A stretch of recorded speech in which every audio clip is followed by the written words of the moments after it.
Attention! Choreo, a better way to connect with loved ones who are incarcerated. Without Choreo, family and friends wait for a call and hope they can answer. With Choreo, inmates can call or message at any time. When your inmate calls their Choreo number, they will hear your voice and text messages. Inmates receive and leave messages at any time using standard prison phones, making connection easy and predictable. For information about Choreo, visit choreo.org. Stay connected. Welcome to the Prison Pod. This series, Leaving the Emotional Cage with Rob Corbin, consists of 7 episodes. For the best experience, please start with episode 1. Rob Corbin is a former inmate in the 1980s. He experienced living in 2 prisons at the same time, and he will talk in detail about what that means. Rob has 46 years of experience living with hate, anger, resentment, bitterness, and rage towards his own father. He will talk about his journey and what changed his life, letting it all go within minutes. He is an ebook author on the subject of forgiveness, grief, and trauma, and is a credentialed support group facilitator. For the past 8 years, he has been working with prisons in Oregon, Arizona, and California as an unpaid volunteer, teaching a step-by-step process to come to a moment in one's life where they can let go of the toxic emotional past. We are thankful to Rob for sharing this series with our listeners. Well, hello again, and welcome to the Prison Pod. We are on episode 6 with Rob Corbin, Leaving the Emotional Cage. And today is a very important subject, and it's called Why Not Forgiving Today Doesn't Work. Welcome, Rob. Glad to have you back again. Yeah, good to be back, Valerie. Good to be back. Thanks for having me.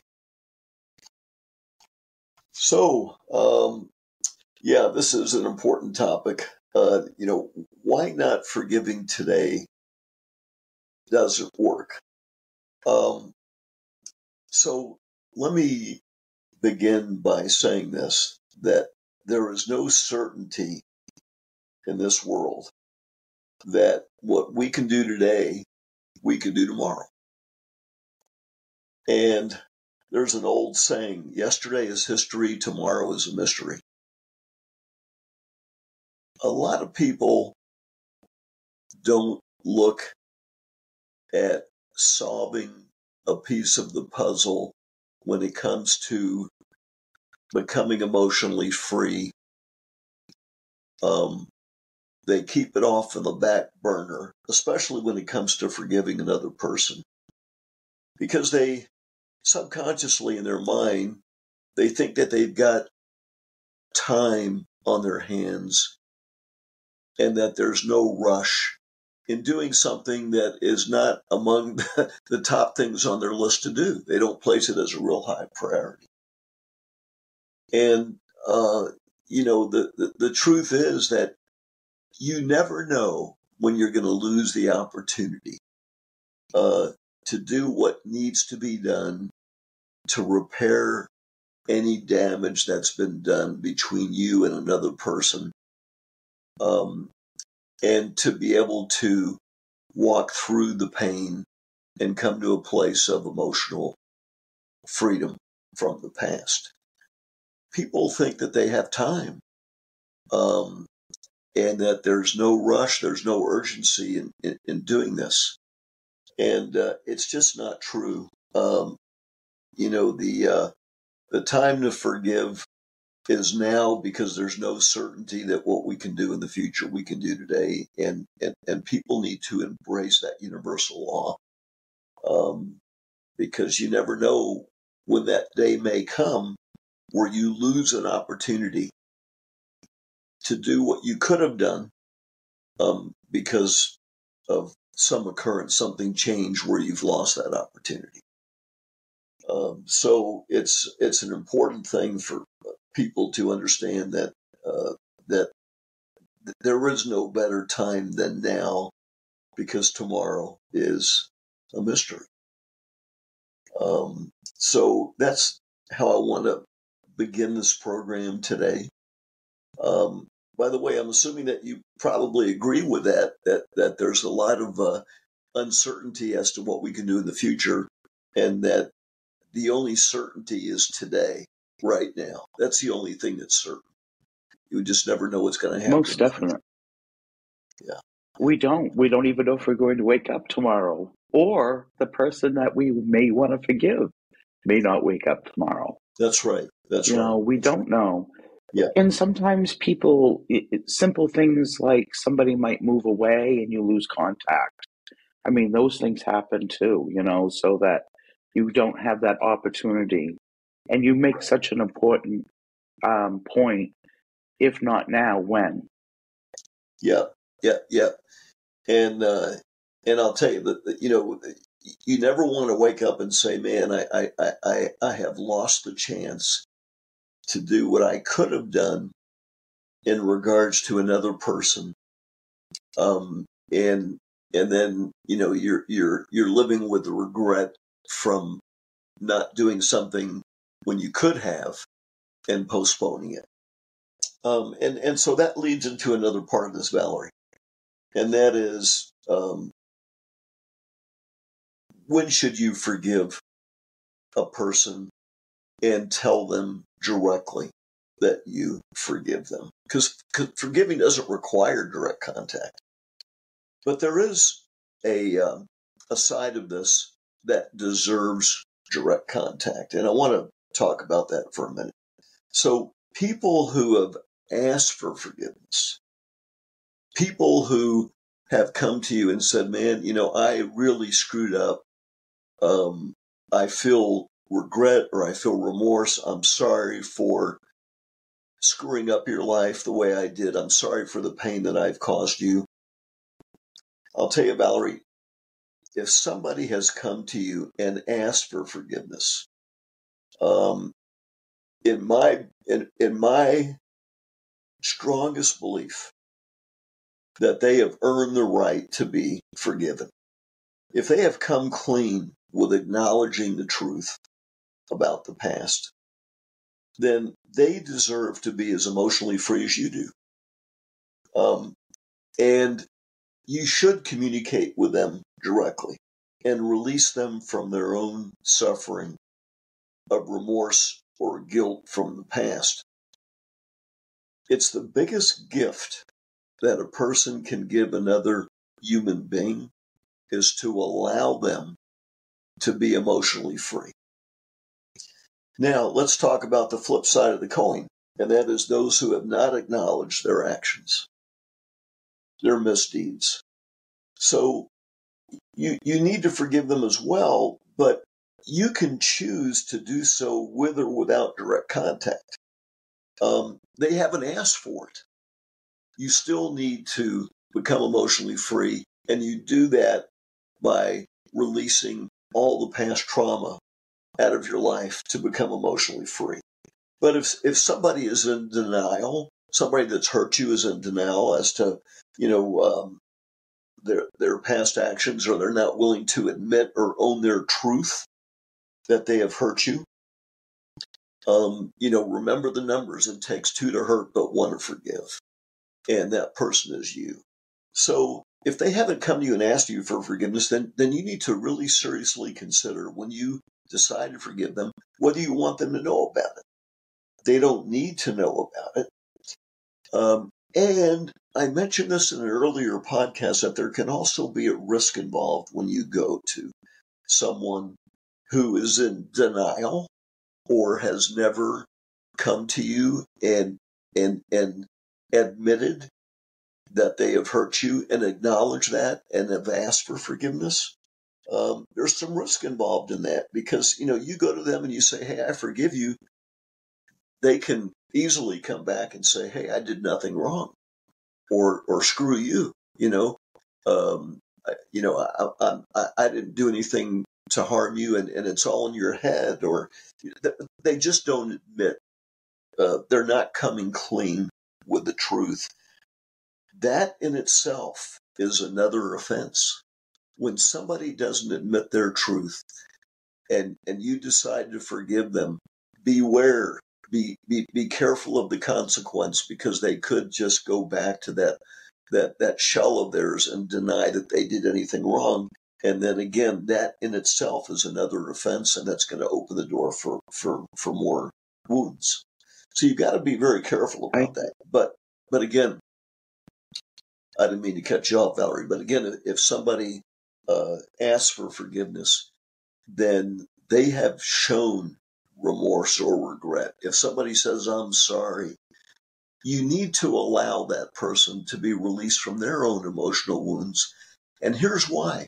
Because when they discover emotional freedom, it's going to have a effect on their happiness, their own life, and that will affect their relationship. It goes deeper because a person who is content, who is emotionally free from the past, is just a happier person. They're more content. They're more loving. They're more caring. And that's going to have an effect on their family as well. It will affect their children. It will affect their spouse. So when somebody is emotionally free, it affects their relationship with others, not just with you, but with others in their own family. And you can, this is a perpetual effect that can last for generations. So it's real important that, that you give someone what they ask for, especially when it comes to forgiving. I really like the point you made about that, because if somebody comes to you and asks for forgiveness, it took a lot for them to do that. It's not something someone just does easily. We're not one to say I'm sorry easily. Right. We think about it, we stew on it. And so I think that was a really important point that you made. And also the idea that there are those who do not take on any responsibility for what they've done. And I think that makes it harder to be able to control the emotions around that. I don't think that's the word I'm looking for, control. But, the emotional pain that goes with that when they aren't recognize it, it's like they're not recognizing you as a person, your feelings, your thoughts, how it has affected you, whether it was intentional or not. Right. They should still be able to hear what you're saying. And oftentimes they don't. They become defensive. And then, as you mentioned, can create more pain and more heartache to work through. Another level that you have to forgive them on. Absolutely. Okay. So, Valerie, very good point that you brought up. Very good words of wisdom here. So, what prevents a person from, making that step and putting their pride aside and making that call or writing that letter or communicating them in the way that we are most comfortable? What prevents us from doing that? And I'll tell you the answer to that is our ego. Our ego is very often our own worst enemy, because what it does is it requires us to set aside our pride and this ego-driven desire for revenge in some way. And the cliche that's been around for forever, two wrongs never make a right. We've all heard that, and we've all heard that many times, but a lot of us don't live by that rule. And the fact is that, revenge or trying to make other people feel pain for the pain that they've caused us is never, ever, ever a solution. All it does is it massages our ego. It massages our ego, and our ego is that part of us that often is our own worst enemy. Because, when we're hurt, that ego of ours automatically is sending us signals to retaliate. And, that's the time where we have to really stop and consider, hey, am I really doing the right thing? Am I making the right decision? By having resentment and revenge and wanting this other person to know how much they've hurt me. And in truth, when you allow someone to know how much they've hurt you, you have done nothing but empowered them even more. They feel even more powerful. They feel stronger because they know that their goal of harming you, whether intentionally or not, has been successful because you're coming to them as a victim, letting them know that you've been hurt through revenge. And that gives away your power. That makes you weaker and it makes the perpetrator stronger. So, don't follow your ego when there's a part of you that's just itching to let them know how much they hurt you or itching to get back at them in some way. The universal truth is that you're giving away your power and you're showing your weakness by doing that. I've often brought this up in conversations I've had with some of the men that were inside, that there are going to be days that you're going to have somebody in power who's going to push your buttons all day long. Maybe they had a lousy night, maybe they're hungover from the day before, whatever. But that's going to happen. There's great CEOs and there's some not so great CEOs. When they do that, when the guys automatically react and lose their temper and swear at them, they throw something, all that does is it takes away their power and gives power to the person who's aggravating them because they got the reaction they wanted.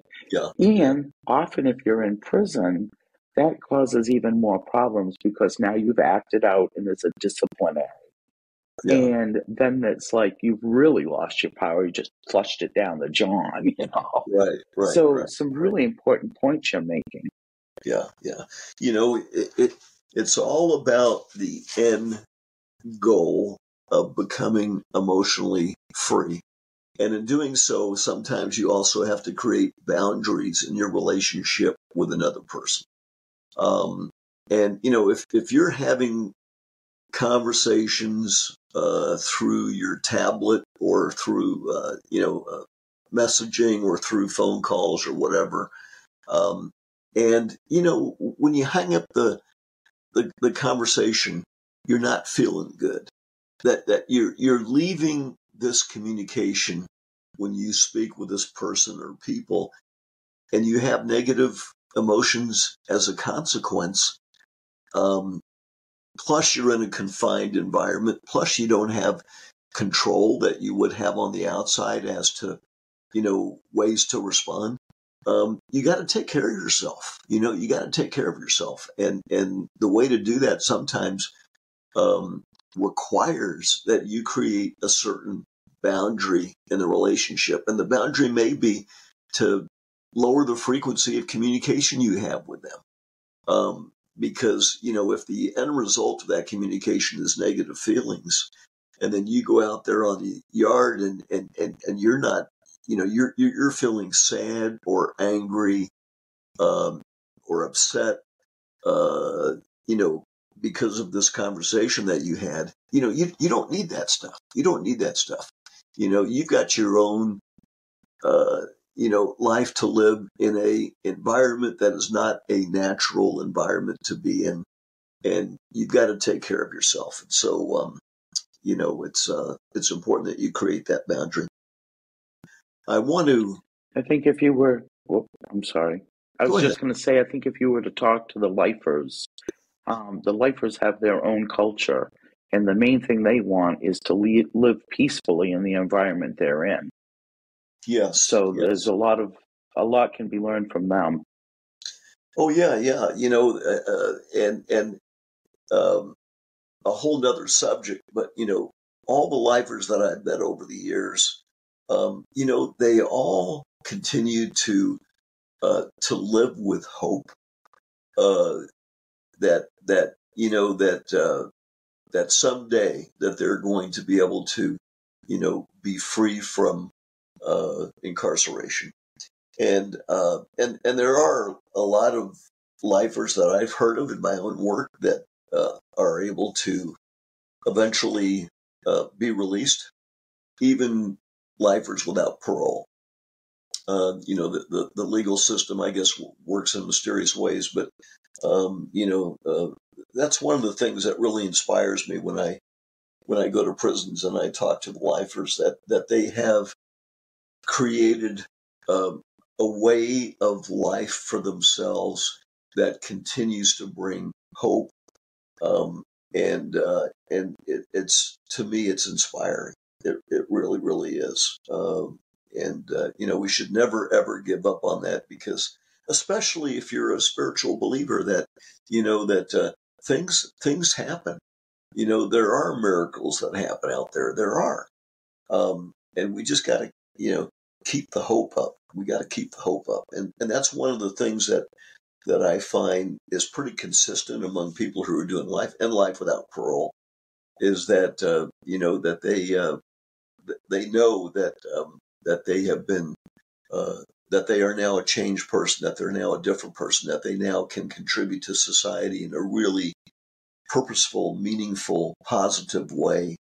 And they, they're waiting for that opportunity, and they have the strength and resolve to be able to live their life each day with the beautiful gift of hope remaining inside of them. It's very important.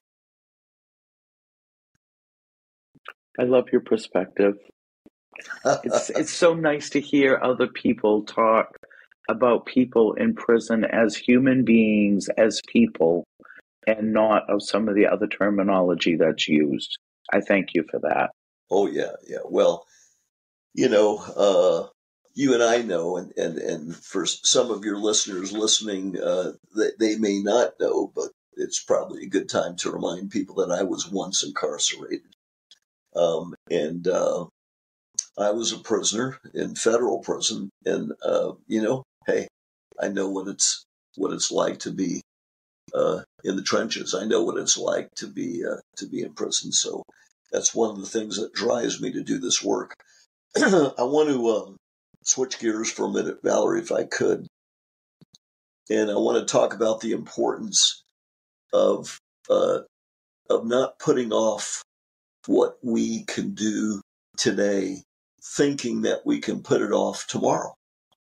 And I want to share my own experience with our listeners about the consequence of waiting too long.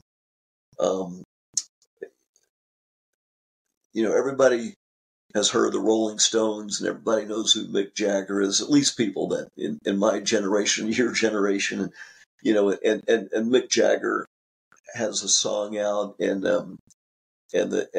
part of the lyrics to that song is "Time waits for no one, and it won't wait for me." I don't know the name of that song. You may know the name of that song, but Rolling Stones, they're really, I've seen them a couple of times, man, and wow, what a show. But when you think about those words, "Time waits for no one, and it won't wait for me," I know from my own experience in not forgiving my own father for 46 years. I know, from my own experience, the consequence of that. I always lived my life thinking that I had more time to forgive my own father for stuff that happened when I was younger. One day that time ran out. And this was a man, my father was a man who asked for forgiveness. So this is an example of somebody that in your life, whoever it is, it doesn't matter whether it's a father or a friend or a brother or sister, but if somebody has come to you and asked for forgiveness, the greatest gift that you can give them is by letting them become emotionally free as well. Because when you allow someone else to be emotionally free, you yourself are taking that journey of emotional freedom as well. So it's a win-win situation. And so, in my own case, I when I was a small child, I had some things happen in my life that was the result of severe discipline, and I built this wall that I was never going to, forgive my father for. what happened as a child. And so, for 46 years, I did not allow myself to have the kind of relationship with my father that he wanted to have with me. And he realized, as he matured as an adult and I grew up, he realized that what he did was wrong. He realized that the pain he caused was wrong, and he really tried to ask for forgiveness in the way that he could, and I prevented that from happening. And then, one day that opportunity, uh, uh, ran out. My opportunity to make peace with him ran out. The time expired, and I even know the date that happened. It was June 28th of 2008 that I lost the opportunity, or I didn't take advantage of the opportunity that I had to forgive my father. And I learned in a very hard way that time waits for no one. And I'm going to share a little bit about what happened that day, June 28th. It was a Saturday. My dad lived in Colorado. I lived in Arizona, and I thought my father was leading a pretty good life. I have two sisters, and one of them I had a good rapport with, and I was kind of getting updates on how my father was doing, and my understanding was that he didn't need me in his life to be happy. He was doing okay. He had a good life, had a wife whom he loved, my stepmother, and that there was no urgency to mend ties, because my ego. I never went to battle with my ego to overcome the obstacles and to release him from the pain that he felt, the remorse and the guilt and stuff for some things that happened when I was younger with severe discipline. So I learned what happened that day. He was supposed to go to work. And instead of going to work, my father went to a pawn shop. I read the police report of what happened that day, and the fire department report as well. And so instead of going to work that day, he went to a pawn shop and bought a gun. My father was in the Korean War, and he vowed that he would never, ever, ever pick up a gun again when he got out of the military. That was a promise that he had made to himself, that I was told. But on that day of 2008, it was different. He went out and bought a gun at a pawn shop, and he bought the bullets to that gun, and he drove home, and he usually, from what I read in the reports and talking to my stepmother, he usually parked in the garage, or always parked in the garage, but that day was different. He didn't. He went inside the house with a loaded gun. My stepmother was asleep, taking a late morning nap, and he went into the bathroom and took off all of his jewelry, and went and wrote two notes on the door to the garage. One note was a love letter that he wrote to my stepmother, telling him how sorry he was for doing what he was about to do, and then the other letter was actually an instruction to not open the door to the garage. And then my father ended up going into the garage and putting the gun to his head and pulled the trigger and killed himself.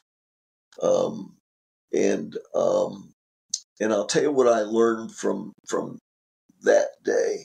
I learned from that day a couple of very important lessons in life.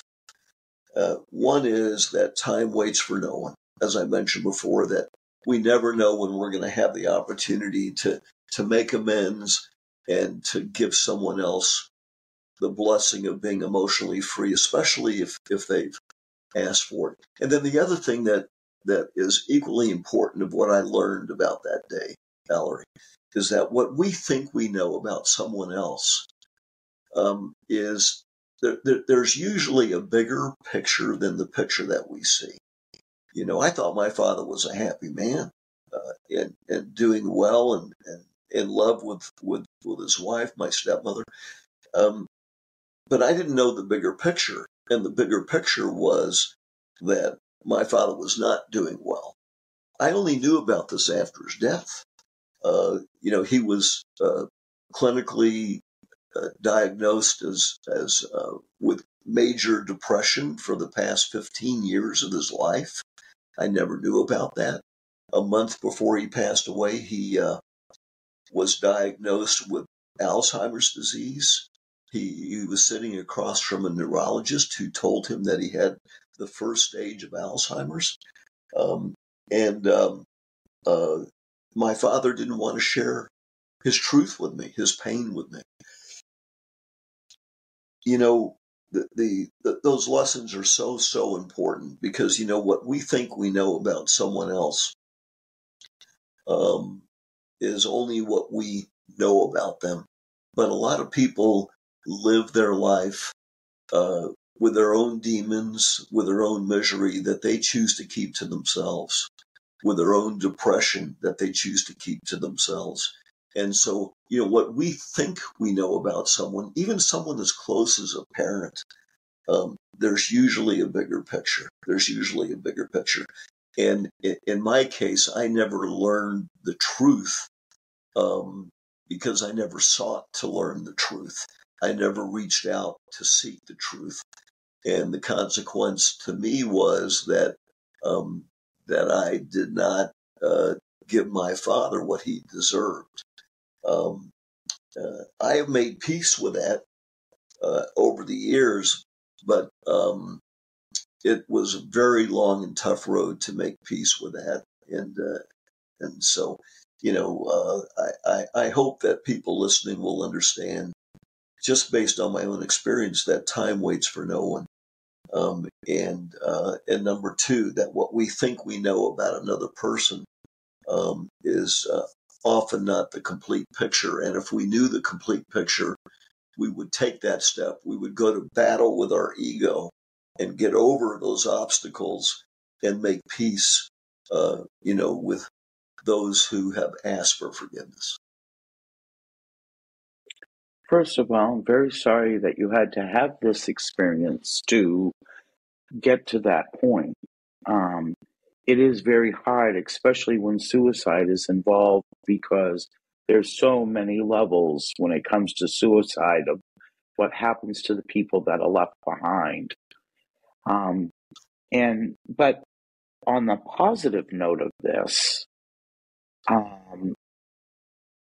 this experience has brought out something really important, and I'm going to use the word beautiful, that has happened, because through your heartache, pain, self-discovery, forgiveness of self, forgiveness of your father, you have been able to learn the skills and tools it takes to truly forgive and be able to give that a gift to other people. You're going into the prisons and giving this gift of yourself, which is, how much more can you give?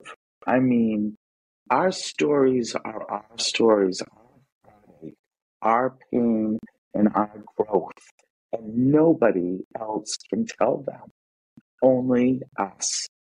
By you sharing your story like that, such an intimate part of your life gives the men and women that you work with the opportunity to open up and do the same. I'm trying not to cry. You touched me, Rob. Well, I appreciate that. Well, I'll tell you, my story is not unique. Um, uh, but without me knowing, without me living this experience, it would not have enabled me to come to a point in my life where I found a purpose greater than earning money, a purpose of greater than just living a life of that I was living in the past, and and and uh, and that my ego was controlling. And so, that day brought a tremendous amount of pain, which lasted for years. But it also made me a man.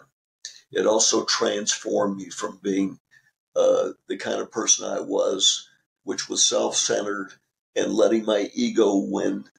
Um, and that day was, use the word beautiful, and I'd like to add a word onto that, a gift. It was a gift to me to give me the strength to grow up, to go to battle with my ego, and to find a new meaning in life for myself. And that is helping others, that they won't experience what I experienced. And so, I it was it's a tough lesson to learn in life, but for me it was another growing experience in wisdom and self-discovery, like you said, to realize that we need to do what we need to do, and that there is no there's no open-ended timetable in our lives. We have a lease on life, and we never know when that lease is going to expire. So it was a hard lesson, but it enabled me to do this work, and so I'm very grateful for that. Can I ask how long it took after your father's passing before you started really digging in and doing the soul work? Well, I retired shortly after, within a couple of years after his death, uh, the grieving process for me was about a 3-year grieving process. Time doesn't heal, but time does allow us to be able to move forward in our lives, and also to realize that love never dies. People die, but love never dies. And so, the love that we feel for people is a lifelong love, um, and that'll never die. And so that knowing that gave me the impetus to really to work. To do the kind of volunteer work that I'm doing these days. But when I go into Prison Valerie, I share my story, um, and I go into even more detail. And I have a box of Kleenex with me, and I usually shed tears during this time when I share my own story. But I feel like for me, it's I need to show my own vulnerability uh, in doing this work, to show others that they have permission to be vulnerable as well. Because when we're vulnerable with our feelings is when we grow, when we tap into our vulnerability. And, a lot of us were taught the exact opposite growing up by our fathers or those who raised us, that men are strong, men don't show emotions, men keep it to themselves. It's a sign of weakness to show vulnerability. And, in the universal God-given truth is the exact opposite. That our feelings we were born with these feelings. It was given to us by our Creator, and not all feelings are feelings of strength. Vulnerability is part of being authentic, as a man, and to be true to ourselves and be powerful as a man, we need to take ownership that part of us that far too many men deny, repress, or ignore, because that's the way that we were brought up by our fathers. Men are strong, men don't show emotions. Well, guess what? You know, I show my emotions and I'm a stronger man because of it. And so my class, allows, through looking at me and my own tears, allows them the confidence, if you will, and the moment of an open door for them to break out of that cycle of belief that they've been holding on to for far too long. That men shouldn't show emotion and it's a sign of weakness, when actually it's the exact opposite. It's a sign of strength, because you're being authentic in who you are. Well, and you're putting your walls down and letting people see who you really are, rather than having that barrier up between you. And that creates trust. When you allow yourself to be vulnerable in front of other men, you create a trust relationship with that other man, or the other men, plural. And men typically don't trust other men. But when I see a man who is speaking his truth emotionally, who is allowing himself to be vulnerable, I automatically have a high level of trust for that person, because he's being real, he's being authentic in who he is. By the way, I say men, Valerie, but I want to say this, that it's not a gender thing. It's men and women both. I'm just using the term men because of the fact that we're doing this podcast. I think too, a lot, I do the same thing, and it's because both of us work mostly with men, not that we don't. And we certainly don't want you women out there listening thinking we're not talking about you too, because we all go through this. We do. We're just using men generically. That's right. Yeah. Rob, before I forget it, this has been such an important topic today. I think that there's going to be some people that are going to have some questions. Is there any way for our listeners to get in touch with you by letter? Do you have a P.O. box or something that they can write to you?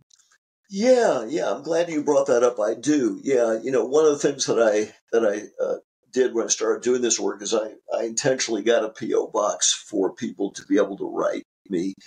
The only thing, and I will be happy to give that address out. The only thing that I would ask our listeners to do is to make sure that they're within they're following the rules of wherever they're at in writing me a letter. But yeah, I'm happy to give out my address, and I'll do that now. And I'm glad you brought that up.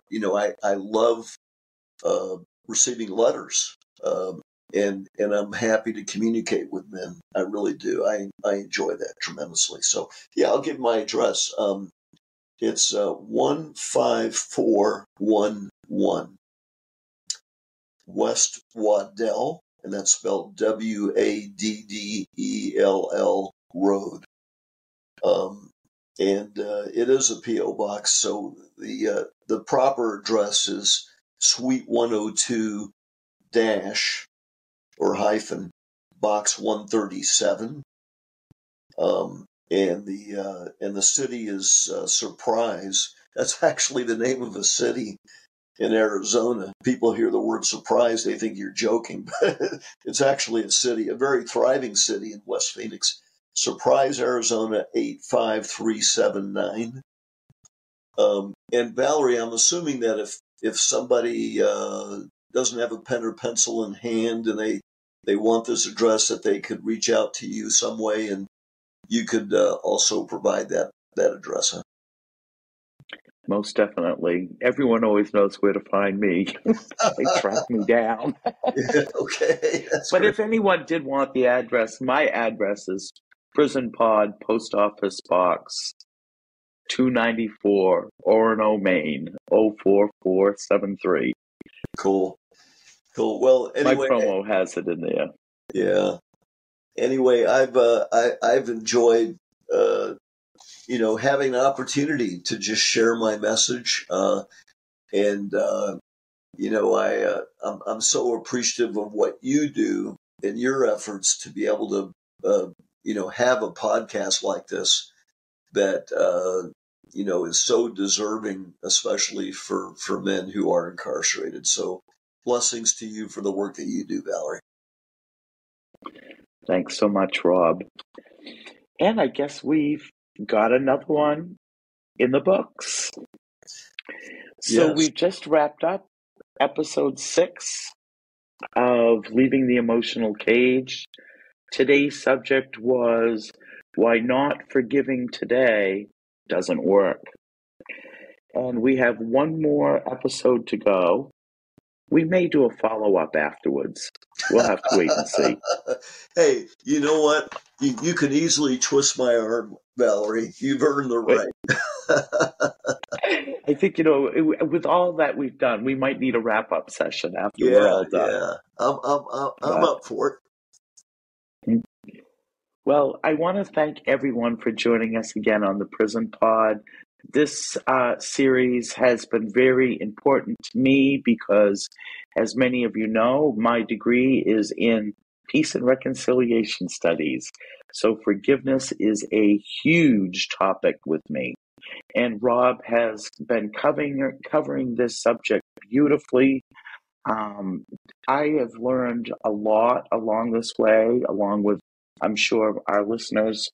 And I appreciate so much that you have shared your story and what you're learning along life's way that will help us. Thank you, Valerie. Thanks for having me on.